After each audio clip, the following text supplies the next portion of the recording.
I find myself thinking about weakness quite a bit. There's a podcaster named Jocko.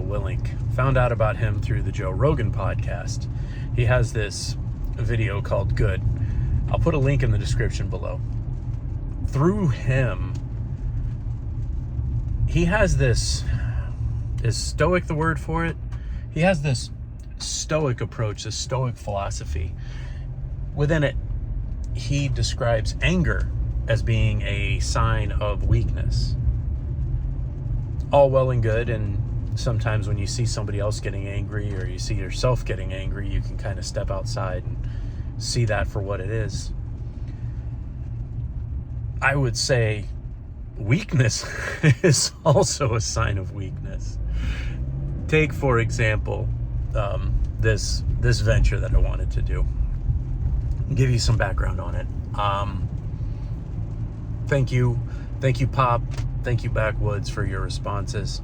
More or less, it was a move where I was going to pursue something that would double my salary.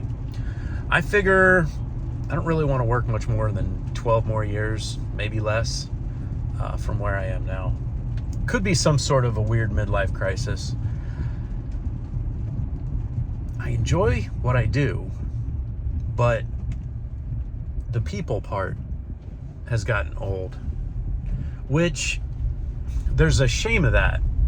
And the people part is one of the things that they tell me that I'm good at. Make of that what you will. I don't know. Haven't been fired yet for that.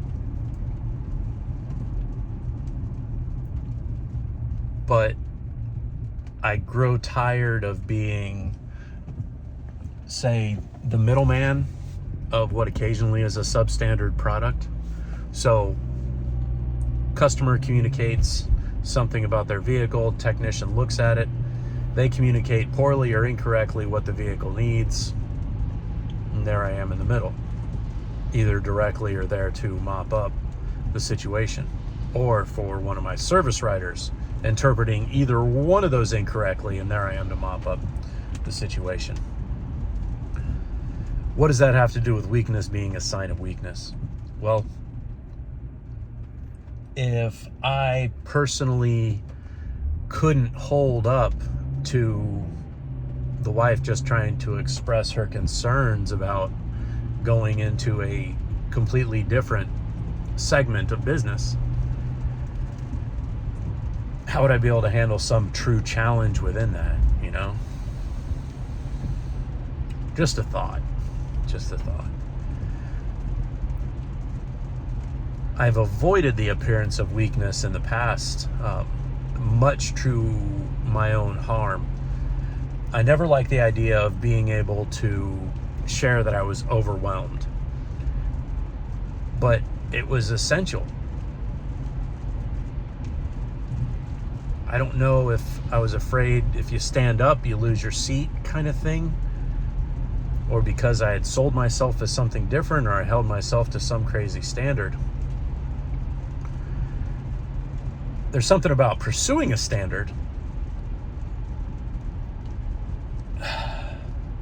but this getting used to failure thing, that'll be the question of this video.